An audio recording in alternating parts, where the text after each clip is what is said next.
আর বলতে না বলতে মেপোডার চলেও আসে আমাদের সামনে। বামুড়াতে হবে ফার্স্ট ম্যাচ, কালা হইতে হবে সেকেন্ড ম্যাচ। আর যদি এই দুই ম্যাচের মধ্যে উইনার আমরা খুঁজে না পাই, তবে আমরা যাব থার্ড ম্যাচে, যেটা হবে নেক্সট। করার জন্য শট রয়েছে, শিহার ডাউন হবে, পাল্টা আঘাত যাবে মাহফুজের গায়ে। তবে রাত একেবারে শট রয়েছে, খুব দ্রুত গতিতে ফাহিম গড প্রবেশ করবেন। গুড বাই হতে পারে আরো একটি plan, no more time, Kraken goodbye and this round goes from the side of team Bangladesh top 1। ঠিক আছে, এটা কি মনে হয় ফায়ার পাওয়ার বলা যেতে পারে? তবে মাহফুজ টেন্সিটাকে নিজেদেরকে ট্রিগার ধরে রাখতে পারবে সেটা দেখার বিষয়। কন্টেনারকে ক্যাপচার করে রেখেছে নোভা নাইট, তবে ইয়াসি নিস্তা বারংবার যেন কাঁদাচ্ছে মনে হচ্ছে। শিহান আবারও এন্ট্রি নিবে, আবারও সেই দুর্ধর্ষ শট, আবারও সেই দুর্ধর্ষ ফাইট। ক্র্যাকেন এন্ড শিহানের কম্বিনেশন লুজ করবে বাংলাদেশ টপ 1। আরো দুটো player, the last one that is মেহেদি।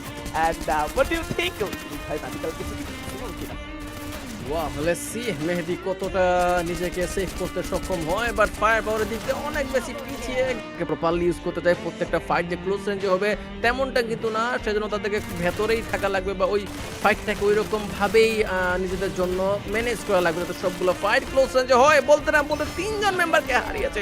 আমি বলতে নিচ্ছিলাম গান চুজিং অ্যাপ কেমন। তবে শিহান এখনো ম্যাক্স 7 হাতে সামনে ফ্রন্টে থাকা প্লেয়ারগুলোকে চার্জ করছেন। এবং কি চার্জ করলো কিনা, তবে ড্যামেজ খাইনি। তবে বাকি প্লেয়াররাও শটে চলে এসেছে। It's a head to head battle. Rusty খানিকটা সারাউন্ডিং ঘুরে যাওয়ার ট্রাই করবেন। প্রথম গ্রেনেড রাতের জন্য এবার বিপত্তি। প্রান্ত good bye, another finish out. কি দেখতে পাবো কিনা? শিহান এন্ড ফাহিম গডকেও চার্জ করেছেন বাংলাদেশ টপ 1 এর সাইড থেকে। তবে এবার পাল্টা আঘাত যেন বেশ অধিকভাবেই পড়েছে নোভা নাইটের উপরে। তিনটি প্লেয়ার লুজ হয়ে যেতে পারে। রাস্টি দ্য লাস্ট অ্যাথলেট, তাকেও খুব দ্রুত ক্যাচ করে ফেলা হবে। ইউজলেস অবস্থায় রয়েছে মাহফুজ। আমি চাইবো যে ফাইটার যদি টোপনা চায় তাহলে বাইরের দিকে নিয়ে যেতে, যদি পসিবিলিটি থাকে সেইখানে। তারপরও সময় বলে দিবে যে ফাইটার কোন দিকে মন নিবে। তবে হ্যাঁ, এবার বোঝা সহজ, কারণ তিনটি প্লেয়ার লুজ করে ফেলেছে অলরেডি। লাস্ট প্লেয়ার মাহফুজ তাকে চার্জ করেছে দুপাশে।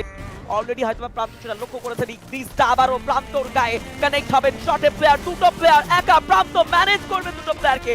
পারেননি ক্র্যাকেন সেই একই স্ট্র্যাটেজিক্যালি মুভমেন্ট, আবারও রাশ করা, নোভা নাইটের ছিন্ন বিচ্ছিন্ন করা টিম ওয়ার্ক, এবং বাংলাদেশ টপ 1 কে আবারও দুটো প্লেয়ারে পৌঁছে দেওয়া। যদিও এইবার মাহফুজ টিমের হাল হাতে তুলে নেবেন। এইবার মাহফুজ নিজের টিমের জন্য একটা সাপোর্টিভ রোল প্লে করেছে।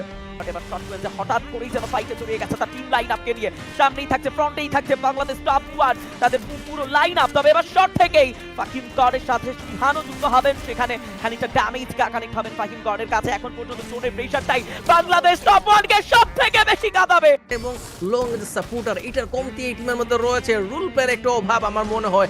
বাকি পুরোটা টিমের জন্য টপ নচ পারফরমেন্স দিয়ে যাচ্ছে প্রত্যেকটা প্লেয়ার। বাট শুধুমাত্র রোলটাই হচ্ছে কি কমতি মনে হচ্ছে। প্রান্ত মাহফুজ দুজন স্টিল লাইভ, প্রান্ত নকডাউন, মাহফুজ শুধুমাত্র বেঁচে রয়েছে। কেন জানি এত ভালো প্লেয়ার থাকার পরেও শুধুমাত্র হচ্ছে গিয়ে রোল প্লেয়ারের কারণেই বোধ হয় এই টিমটা ধরাশায়ী হচ্ছে বারংবার। এটা নিজের কাছেও খারাপ লাগছে আমার। And goodbye Bangladesh top 1।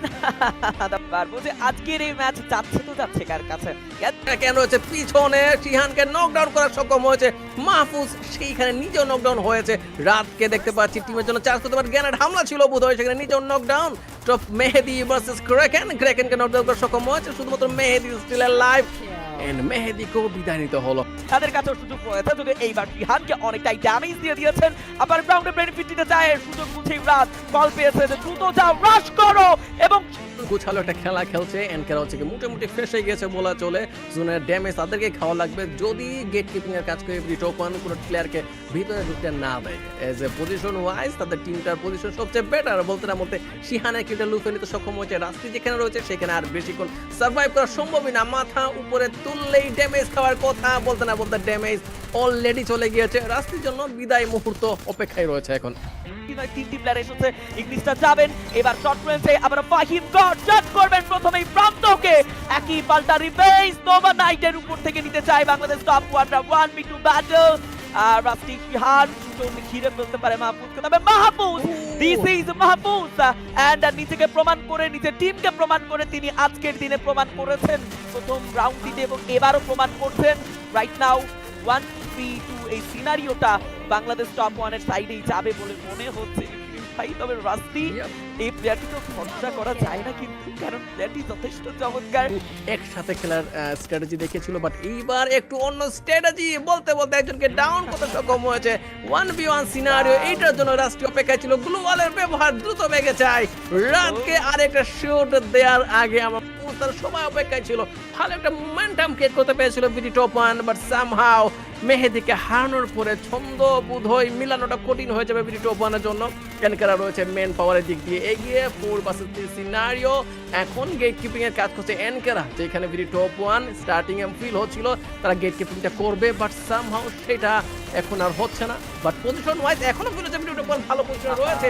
এনকের হচ্ছে গিয়ে রাস্টি এবং ক্র্যাকেনকে হারিয়েছিল, বাট কে খুব দ্রুত গতিতে এই জোনটা পুশ করবেন, তবে খুব দ্রুত রাস্টিকেও তার জায়গা থেকে সরিয়ে নেওয়া হয়েছে। রাত তার টিমের প্রান্তকে খুব দ্রুত সেফ জোনে প্রবেশ করানোর জন্য হার্ড কোর ট্রাই করছে, বাট সিনারিও যেরকম কঠিন সেরকম তাদের পজিশনটা বেশ একদমই নড়বড়ে। এই মুহূর্তে প্রান্তকে জাজ করা হবে। এগিয়ে এসেছেন ক্র্যাকেন ফ্রন্টে, 1v1 ব্যাটল, প্রান্ত ভার্সেস ক্র্যাকেন। ফাহিম গড প্রবেশ করবেন চোখের নিমিশেই চার্জ এন্ড গুড বাই। খান খানিকটা শান্ত হয়েছেন, তার টিমের সাপোর্টার প্লেয়ারগুলোকে এন্ট্রি দিতে তিনি চান, তিনি এন্ট্রি নেই এবং বলতেই এন্ট্রি দিয়েছেন একটি প্লেয়ার। বলতে ফাহিম গডের এন্ট্রিতেই মাহফুজ ডাউন হবে। প্রান্ত দ্য লাস্ট অ্যাথলেট, তিনি পাল্টা আঘাত তো দিচ্ছেন, বাট হয়ে উঠলো না। আর রাশিয়া মেইনটেনের জন্য প্রত্যেকে ওয়েট করছে। ফোর্সের ব্যাপারটা লক্ষ্য করা যাচ্ছে ভালোভাবেই। নিজের চার্জগুলো প্রত্যেকটা পাশ থেকেই যেন আমরা লক্ষ্য করছি। তবে হ্যাঁ, এবার যেন এগিয়ে আসতে চাইবেন প্যাকেট, খুব দ্রুত গতিতে এই বলটা ইউজ করেছেন। ঝড়ের গতিতে প্রবেশ, ডাউন করবেন রাত মাহফুজকে। শিহান ফাহিমের এই দুটি যেন অনবরত। তবে আরো একটা শট কেন রাতরা হচ্ছে ডিফেন্ড করছে গ্যানেট গুলো। ফাইটটা মন নেবে কোন সাইডে বলা মুশকিল। রাস্টির কাছ থেকে স্নাইপারের চমৎকার শট, অস্থির লেভেলের কিল লুফে নিচ্ছে ওরা একে একে করে। চারটা প্লেয়ার, ওয়াও, যাদেরকে আমরা দেখতে পাবো গ্র্যান্ড ফাইনালে। চারটা টিম পেয়ে গিয়েছি, রেড হক, রিফ্লেক্স, জোবেকার্স এবং নোভা নাইট, এবং ডিসাইডও হয়ে গেছে কোন টিম কার সামনে হচ্ছে, কার সামনে